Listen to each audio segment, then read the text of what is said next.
morning, everybody. Thank you. Yeah, it's good to see you. So today's, this is one of our first sessions of CES kicking off. And the topic for today is, where is the metaverse now? And to introduce myself, I am Katie Burke. I lead thought leadership and offerings for our Metaverse Continuum Business Group. And today I want to talk a little bit about some of our thought leadership that we've just published, and I'm going to bring a really exciting panel up to have a good conversation. This phrase, gradually then suddenly, we use it a lot when we talk about technological innovation. It just means that technology, it's on a beat of maturing, then all of a sudden it hits an inflection point and it starts to accelerate with disruption, with a lot of questionings happening. This is where we are with the metaverse right now.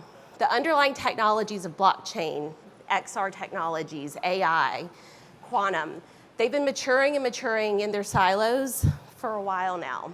But in the past year and a half, I would say, we're starting to see what we call the inflection points of these technologies colliding, opening up new experiences. So this term, gradually then suddenly, came from Ernest Hemingway, but this is where we are.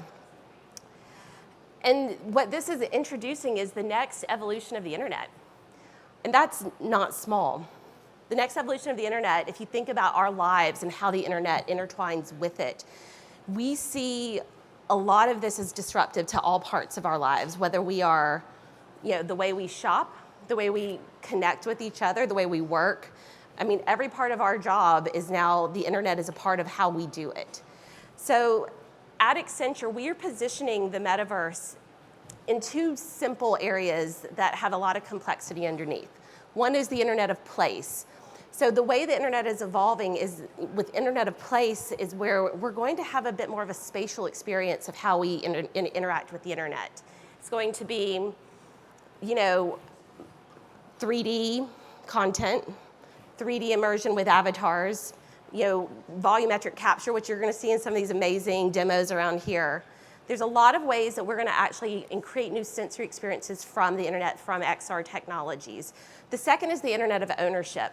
And the concept of digital ownership of your identity, your money, your objects, this is happening at the same time. And so the concept of ownership is emerging, and it's going to interact into how we shop, how we identify ourselves on the web.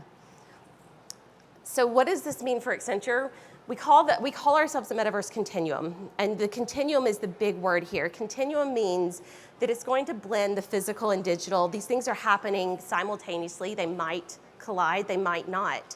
But a continuum means that a lot of the way the metaverse is happening is going to kind of emerge in multiple areas, different paces. It's going to change how the roles we are in life, our identities, from consumer to worker. All of these are going to be at different paces.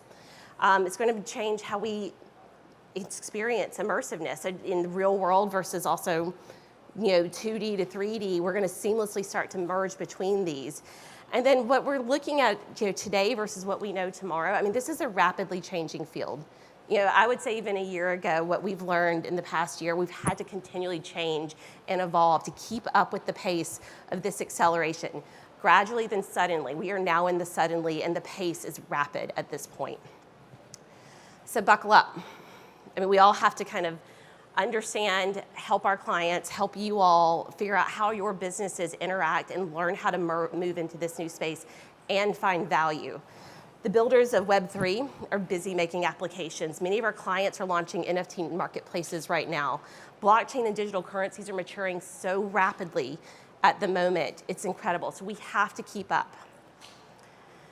But the next evolution of the internet is not this sci-fi, movies that we've all seen. It's not, it's here today. And a lot of industries are embracing it. There's new opportunities to make the big smaller. We are looking at it, at least at Accenture, to think of it in three ways. We're having to make this big topic into something that's a little bit more digestible. So we look at it as consumer-focused metaverse. There's enterprise, there's industrial and systems. These are impacting different parts of our client organization, so they're having different value emerge through each of these. Nothing is left untouched when you think about the way it's going to disrupt our client businesses. For customers, it's new opportunities to learn, to connect, to play, to consume. There's a lot of new, I would say, angles of what we did not know when the internet first started out. We did not know Uber would exist, but it exists now. For customers, there's going to be new behaviors that emerge, and they'll gravitate towards the new value that they are finding. And as brands, we are going to have to help follow and shepherd those with those new missions and those new occasions that those customers are on. It's coming to the workplace too, and it's actually coming more rapidly than we think. The immersiveness of the enterprise metaverse is happening for, at least across Accenture, we're seeing that happen faster than most other areas. And then the industrial and systems metaverse. I mean, this has actually been building on the technologies of digital twins. The advancements of XR data with real-time training and real-time applications is actually causing an incredible amount of value and efficiencies across our client organizations. But I want to just bring it back to us. When you talk about change this big, and it's easy for us to really kind of think this is it's far out, but it's here now. But it's really how we as people do it. And 3 years ago, when the pandemic hit, we've all had to really learn how to shape the way we do things. And it takes really different mindsets to do it. There are people in this room that helped me create our first internal metaverse for a program that had to move from in-person to digital. We are back here at CES in person. Last year it was digital. That was not an easy lift and shift of something that people enjoyed, the experiences people had, but we did it. And there are people in this room behind these walls that helped you do it. The dreamers and the doers.